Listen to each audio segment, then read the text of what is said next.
Quba xanlığı yaranması 1726-cı ildə, süqutu 1810-cu il. 26 il danışıq niyə 26. Ərazisi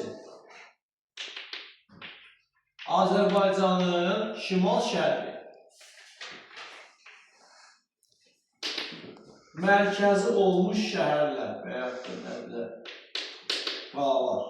Əvvəlcə Xudad, sonra Quba.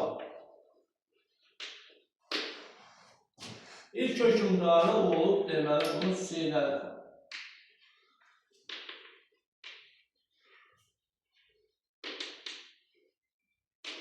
Bunun hakimiyyəti 1726-1758-ci ildə.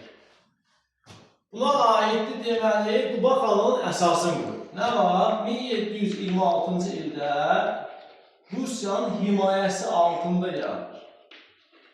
Yəni burada bizə məlumdur ki, bu müstəqil xanlıq deyil.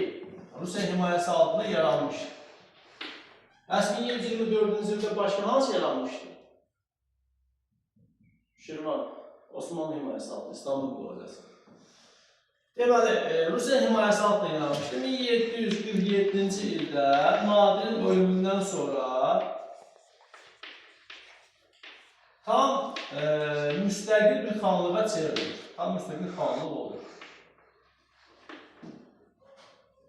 Amma Hüseyn Əli xan 1757-ci ildə Salyanı öz xanlığına birləşdirir. Bunun ölümündən sonra hakimiyyətə onun oğlu keçir Fətəli xan.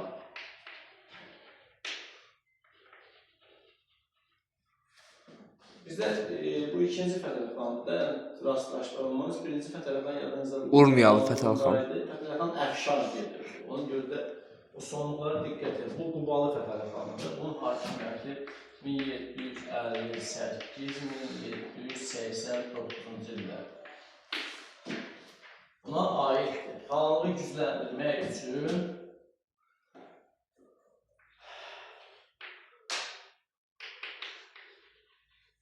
tədbirlər görmüşdür. Görə indi hansı tədbirlər görür? Bir,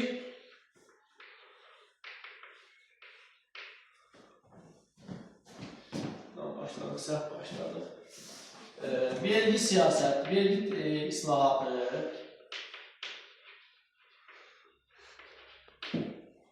iki,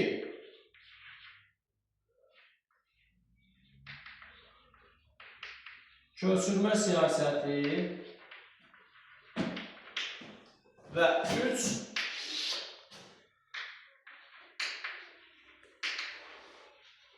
birləşdirmə. Deməli, bu vergi siyasətində vergilərin birbaşa xəzinəyə daxil olmasını təmin etmək üçün həyata keçirilmişdir. Xosroqda belə bir şey islahatda var. Ümumiyyətlə, vergi islahatı keçirilən hər bir kəsin ilk məqsədi də budur ki, yığılmış bütün vəsaitin xərclərin gəlməsini təmin etməkdir. Ona görə də vergi yığılmasından naibləri, mahal naiblərini uzaqlaşdırır və vergi yığılmasını tapşırır kənd xudaları. Kənd xuda bir özü vergini yaşadığı, idarə etdiyi kənddən yığmalı və birbaşa xan xəzinəsinə gətirib təhvil verməli idi. Sonra mükəlləfiyyət, bəzi mükəlləfiyyətlərin yerinə yetirilməsi yalnız xan yasavullarının, xüsusi məmurlarının tələbi ilə ola bilərdir. Mükəlləfiyyət yasavul.